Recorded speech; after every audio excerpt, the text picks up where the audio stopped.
안녕하세요. 여러분의 감성 충전 채널 권가파 TV입니다. 할마 할바란 말 들어보셨나요?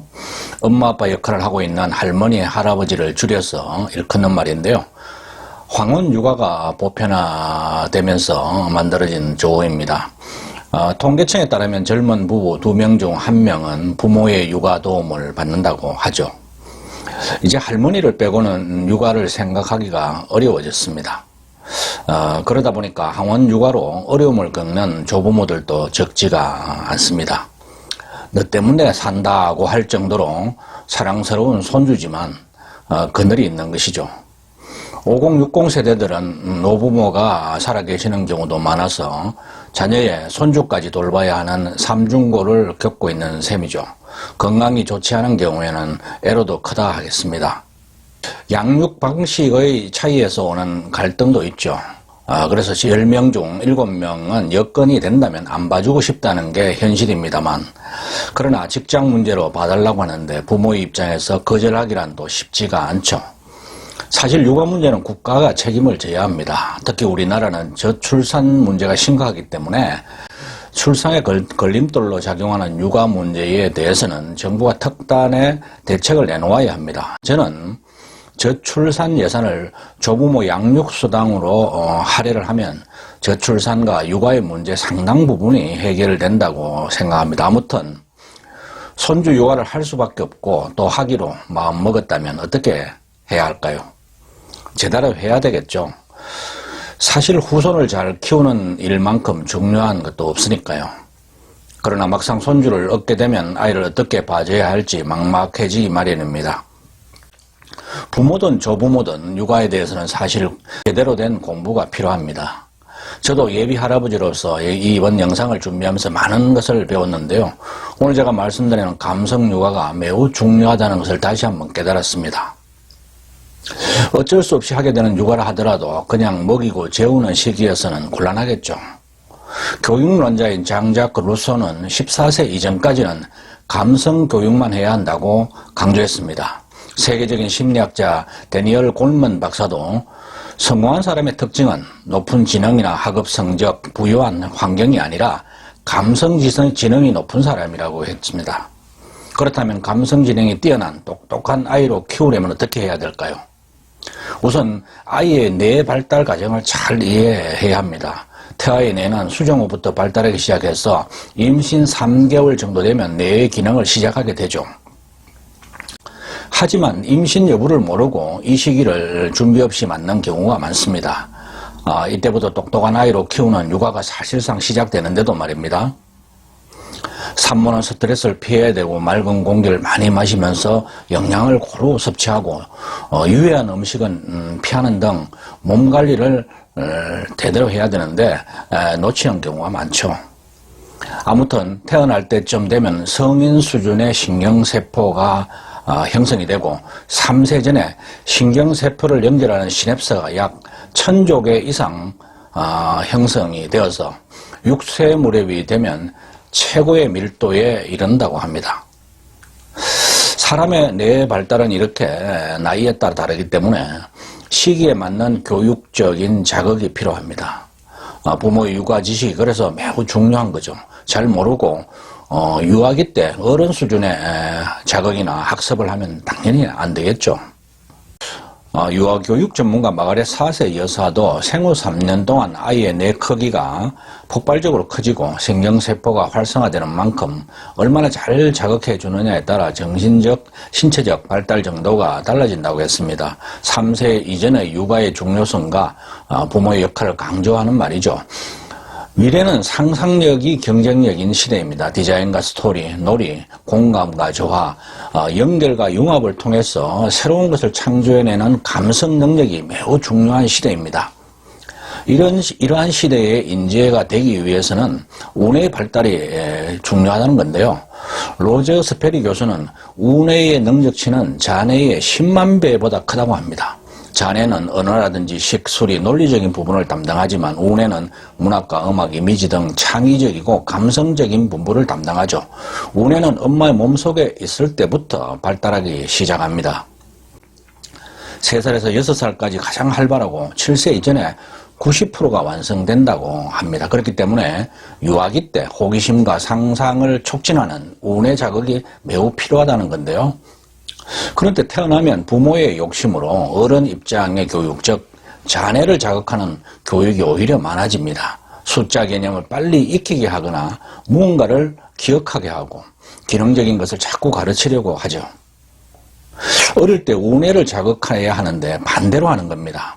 7세 이전까지 감성을 자극해서 우뇌를 발달시켜야 창의력이 생기고 창의성이 바탕이 되어야 성장했을 때 자뇌의 논리성이 빛을 발하게 되는 것입니다. 유아기 때 자뇌가 발달하게 되면 소통이 잘 안 되는 아이가 되고 이기심이 강한 아이로 변한다고 합니다. 그래서 유대인들은 7세 이전에는 글자나 숫자를 가르치지 않는다고 합니다. 그런 만큼 유아기에는 숫자나 글자, 피아노 같은 기능적인 것보다는 자기 표현을 잘하고 감성과 상상력이 풍부해지도록 하는 감성교육에 집중해야 합니다. 성공은 뜨거운 우뇌의 상상력과 차가운 자뇌의 계획력이 성취해낸다는 사실을 명심해야 합니다. 그렇다면 감성과 상상력을 풍부하게 하는 감성유가 어떻게 해야 할까요? 첫째, 많이 교감하고 대화로 소통하라입니다. 언어적 상호작용, 즉 대화의 중요성을 강조한 건데요. 100일 전후에는 옹알이와 미소로 반응을 합니다. 뭔가는 말을 하지만 맘마 정도밖에 나오지 않는 때죠. 그렇더라도 계속해서 말을 걸면서 웃겨주고 스킨십을 통해서 교감을 주고받아야 합니다. 수다스러울 정도로 많은 대화를 하는 게 좋다고 합니다. 아이가 말을 배우는데도 많이 듣고 따라하는 방식이기 때문입니다. 엄마의 입모양을 보면서 배우는 거죠. 말은 천천히 그리고 정확하게 주고받아야 합니다. 긴 내용의 동화책보다는 짧은 내용의 그림책이 좋겠죠. 엄마 아빠의 목소리에 손뼉을 치며 좋아하는 것은 적극적인 의사 표현을 하는 것인 만큼 표정과 말을 잘 경청하고 심리 상태를 잘 살펴서 소통하는 것이 중요합니다. 그래? 배고프다고? 알았어. 금방 밥 맘마 줄게 하는 식으로 아이의 상황을 빨리 알아차리고 반응을 해줘야 합니다. 돌이 지나면은 꼬리에 꼬리를 무는 대화 방식이 좋습니다. 새소리 들리지? 새가 어디에 있지? 빨간 새도 있고 파란 새도 있네 하는 식으로 이어가는 방식이죠. 주위의 사물이나 생활 속의 변화에 대해서는 자세하게 설명을 해줘야 합니다. 아이가 설사 못 알아듣더라도 반복해서 들려주는 것이 좋습니다. 유대인들은 돌이 되면은 머리맡에서 책을 읽어준다고 하죠. 베갯머리 교육법은 일상이고 의무로 생각하는 겁니다.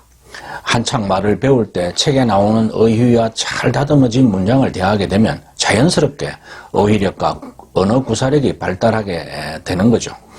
두 돌이 지나면 기쁘다 슬프다 같은 감정 개념을 가르치고 반대 개념도 이해하도록 대화 방식으로 가르쳐야 합니다. 좀 더 성장하게 되면 서무곡의 놀이 같은 놀이를 통해서 언어와 생활을 확장시키도록 도와줘야 합니다. 아이와 많은 말을 주고받게 되면 아이의 사고가 유연해지고 창의력과 논리성도 자연스럽게 성장하게 됩니다.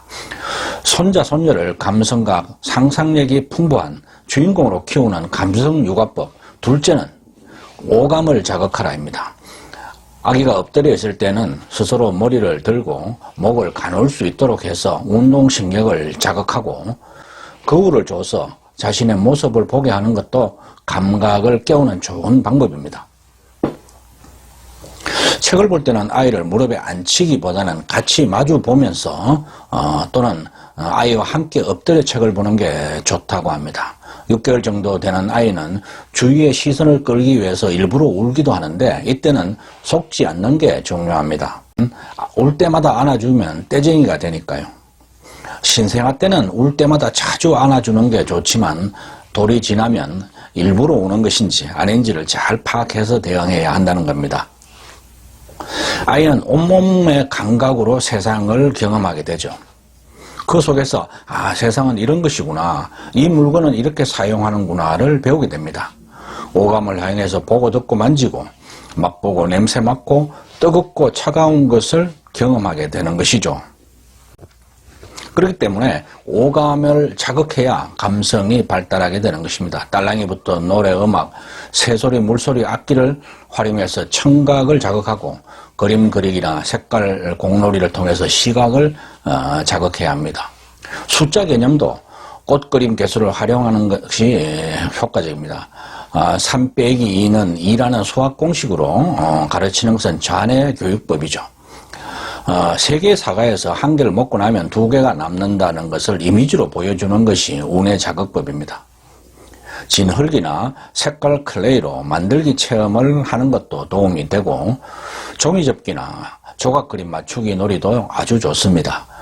장난감이나 놀이기구를 구입할 때는 이것이 친환경 소재인지를 정확하게 확인하신 뒤에 사셔야겠습니다. 음식 먹는 놀이로 후각을 경험하게 하는 것도 필요하겠죠. 이게 간장이지 하면서 짠맛을 경험하게 하고, 설탕이 많이 든 빵으로 단맛을 느끼게 하는 등 맛을 구별하는 감각 능력을 길러줘야 합니다. 새돌이 될 때까지 스킨십을 많이 하면 시냅스, 즉 신경세포 연결을 더욱 발달시킨다고 합니다. 마사지나 안아주는 것은 정서 안정에 효과가 매우 크죠. 이 외에도 오감을 자극하는 놀이로는 물감놀이를 비롯해서 뽁뽁이 터뜨리기, 비눗방울 날리기, 달걀 껍질 깨기, 셀로판지 창문 붙이기, 밀가루놀이, 쿠키 만들기, 엄마와 요리하기, 모래놀이, 색깔 쌀놀이 등 다양합니다. 형편과 여건에 맞게 활용하면 되겠습니다. 손자, 손녀의 감성과 상상력을 풍부하게 하는 감성육아법. 셋째는 상상력을 자극하라입니다. 상상력은 모든 창조활동의 기초죠. 날고 싶다는 상상에서 비행기가 만들어진 것이 대표적이죠. 눈앞에는 없지만 있는 것처럼 마음속에 그려내는 정신능력이 상상력인데요. 2줄에 한 권꼴로 동화책을 쓴 영국의 동화작가 이니드 브라이트는 눈을 감으면 등장인물이 실제로 눈에 보이는 것처럼 나타났다고 합니다. 그만큼 상상력이 풍부했다는 거죠. 아이는 2돌 때부터 언어 능력이 폭발적으로 발달을 하면서 사고의 확장을 가져옵니다. 자신이 알고 있는 것을 이리저리 갖다 붙이며 새로운 의미를 만들어내죠. 자동차의 의미를 이해하게 되면 베개를 자동차로 생각해서 부릉부릉 소리를 내죠. 언어 사용에서도 상상력을 발휘하게 되는데요. 엄마가 부릉부릉 하면 아이는 부릉부릉 하는 식으로 금세 언어적 상상력을 발휘합니다.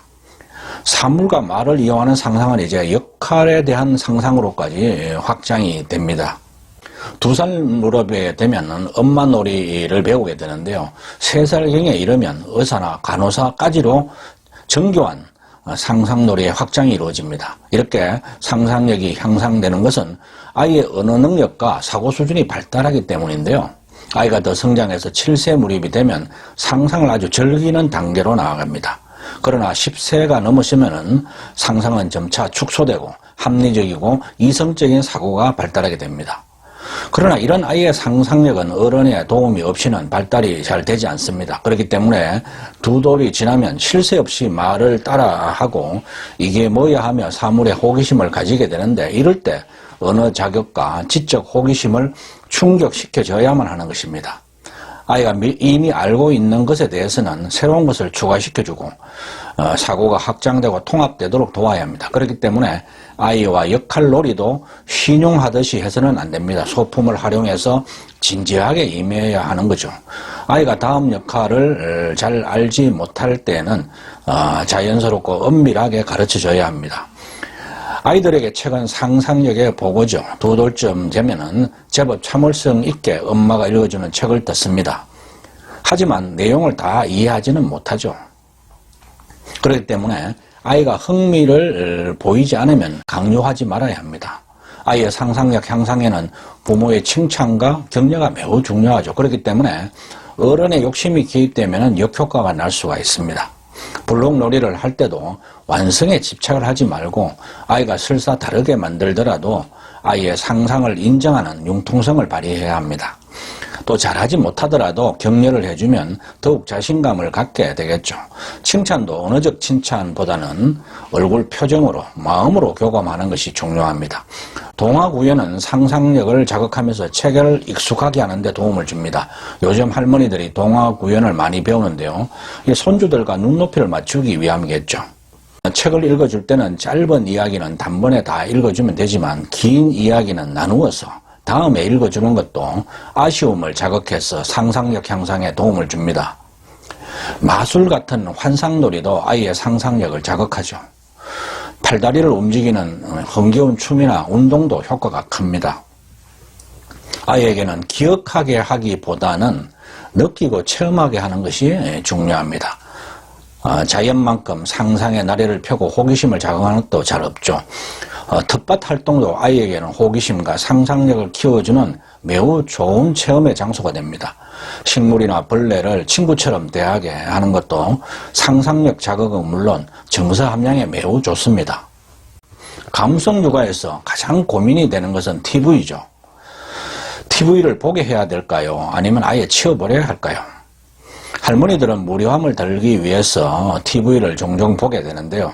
손주를 볼 때도 TV를 켜놓는 경우가 많죠.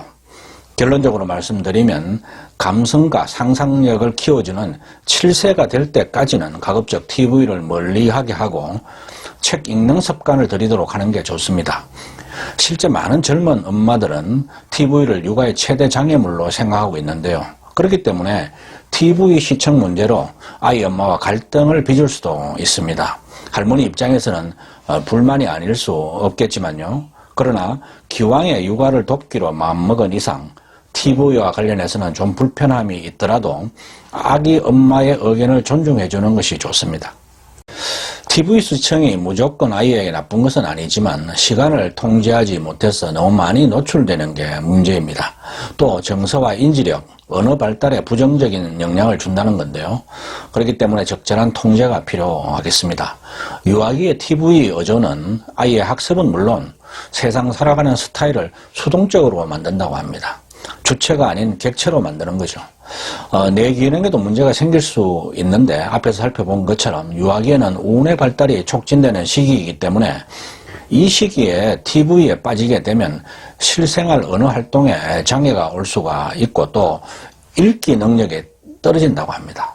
무엇보다 책 읽는 습관을 들이지 못하게 되고 아이와의 대화 부족으로 생각을 자극하는 언어 작용이 떨어져서 상상력과 표현 능력에 문제가 생긴다는 겁니다. 그렇다고 아이를 TV 시청에서 완전히 격리할 수는 없겠죠. TV 시청이 습관이 되지 않도록 시간 제한 등 규칙을 만들어서 통제를 해야 합니다. TV를 함께 보면서 저게 누구야? 어디 가는 거지? 처럼 질문을 던져서 내용에 대해 서로 교감을 나누는 습관을 들이는 게 좋습니다. 부모가 바쁘다는 핑계로 아이를 TV나 비디오 앞에 방치해서는 안 되겠습니다. 이번 영상에서는 손자, 손녀를 감성과 상상력이 풍부한 똑똑한 아이로 키우는 조부모의 감성 육아법을 소개해 드렸습니다. 무엇보다 아이의 뇌발달 과정을 잘 이해하고 많은 대화를 통해서 교감을 나누며 오감과 상상력을 자극하는 육아를 해야겠습니다. TV 시청도 감성이 발달하는 7세까지는 적절히 통제해야 합니다. 이러한 점들을 잘 활용해서 눈에 넣어도 아프지 않을 손자, 손녀를 훌륭하게 키우시기 바랍니다. 오늘 영상 도움이 되셨다면 붉은색 구독 버튼 그리고 좋아요 꾹 눌러주시기 바랍니다. 끝까지 시청해 주셔서 감사합니다.